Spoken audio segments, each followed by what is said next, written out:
To turn on and use predictive text feature with your Samsung Galaxy S24 Ultra keyboard, open an app or screen where you can type with your keyboard.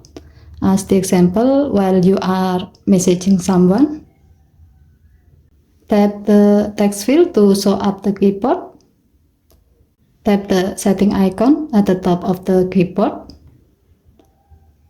And then tap the gray on off switch next to predictive text until the switch turns blue to turn it on. Next, tap the back key to go back to the screen where you can type with your keyboard. Now, type something.